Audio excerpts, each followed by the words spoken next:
Yo guys, what's going on? It's Savage here, and today I'm coming at you with another Madden 17 tip video. And today we are going to be discussing pre-snap reads, but always my tip videos, I gotta ask 75 likes. I always ask for likes in the beginning of the tip videos just because I know how helpful they're gonna be. They're gonna make you just so much better at this game that we call Madden. I promise you. So guys, here we are in the Cincinnati Bengals offense because we are going to be discussing pre-snap reads. And to give you a little bit of information, if you're new to Madden and you're like, what is a pre-snap read? Well, it's exactly what it sounds like. It's a read you make pre-snap. It's as simple as that. So, meaning if you have X running a post route and you're like, all right, X is my read. Before you even pick the play, you're just like, all right, X is on a post route, gotta throw it to X.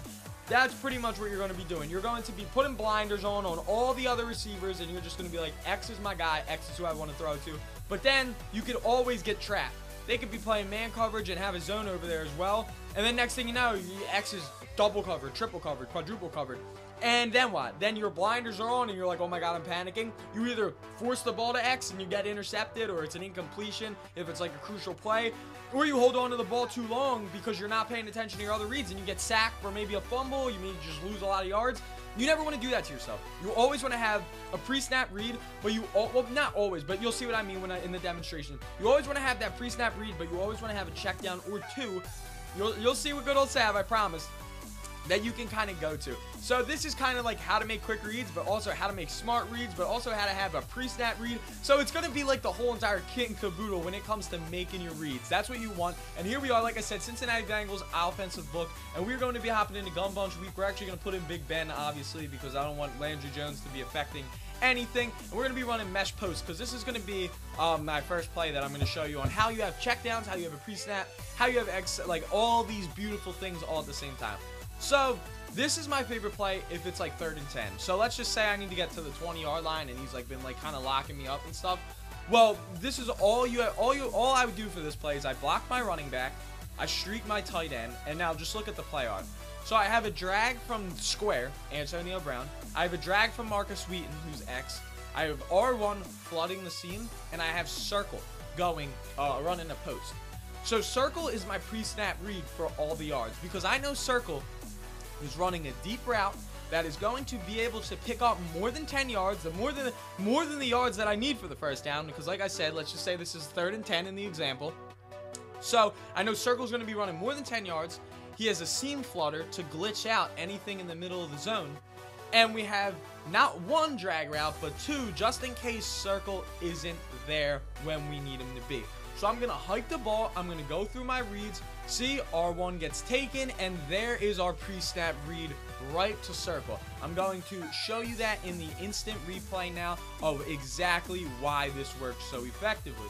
So when the ball gets hiked, 89, who was R1, that is my tight end, he floods the seam right there. So now my two drags are coming across the field, R1's going up the seam, taking anything in the middle zones up, and circle is still my pre-snap read, which is number 14. So now, as soon as I see that middle zone bite with my tight end, I now know, as long as I have time in the pocket, my pre-snap read is about to be wide open. And then the ball is about to be released right there.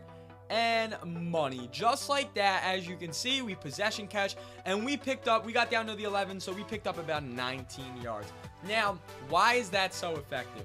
Because, okay, sure, he's there in cover 2 sink, but let's just say now there's a user on the field.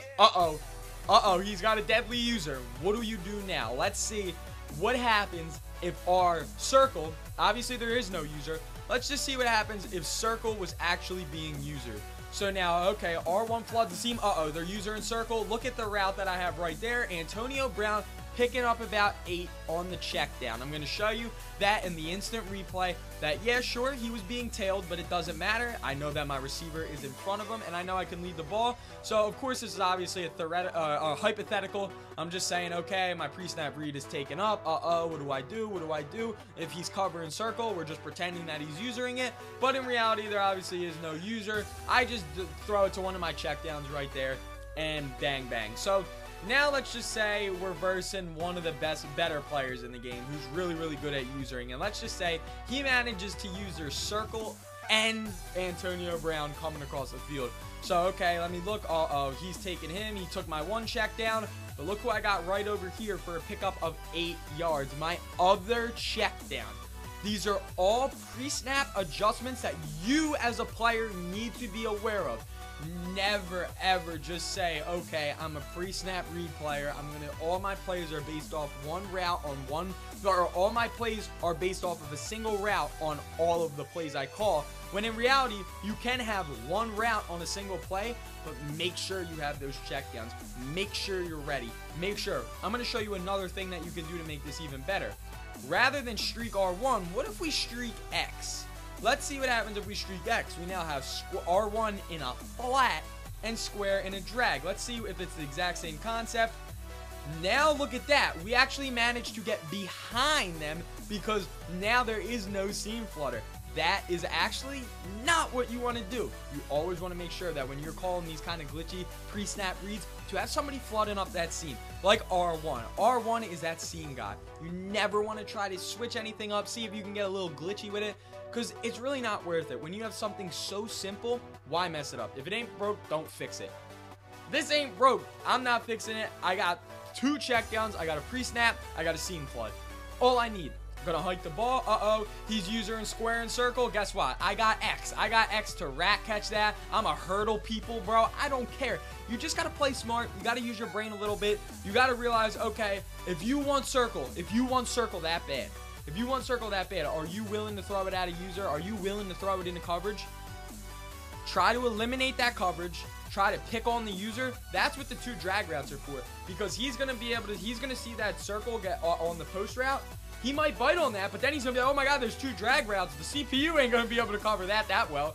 So he might try to bite back down, then circle gets open. But for the most part, there's no way he'll be able to use both drags and the post. He's going to have to either pick 1, or if he's really good, 2.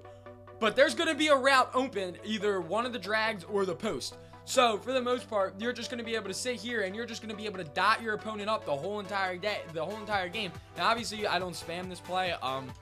This isn't the type of play that I just come out in every single time. But when it's needed for like big yard situations on clutch downs, you're dang right, Savage is coming out in mesh post. This is one of the best plays when it comes to just making those pre-snap reads. It's a great play to practice with too if you're trying to make pre-snap reads and you're trying to learn more. But for the most part, you never want to lock yourself up with one pre-snap read. I know a lot of gun split close should just be called pre-snap read, because as much as you do have like 2 checkdowns to the flats for most of those high plays, if you're playing somebody that's good enough, they'll be able to hard flat that and use your pre-snap reads, and then you're screwed, and then you're literally nothing. That's why I kind of moved out of the Steelers book. But for the most part, Cincinnati Bengals, this is a great practice play to run if you need them pre-snap reads and such. It's very, very, very easy to do. Cover 2 sink is what we're going up against, one of the better defenses in the game for pretty much any sort of route combinations, and we're just dotting it up left and right. And we even did hypotheticals again to block out, just in case there was a user, and we were showing you how it would be done if there was a user, if there wasn't a user, if there's a user that's really good versus just a user that can use one route. Makes it so much different. It makes it harder for me as well, trying to only show you without an actual user trying to demonstrate that. So I hope this does help you. If it did, be sure to give it a thumbs up, comment any questions you have down below. Always subscribe if you're new. It helps me out as we're on the road to 10K. Thank you all so much for watching. Have a wonderful rest of your night, and bye.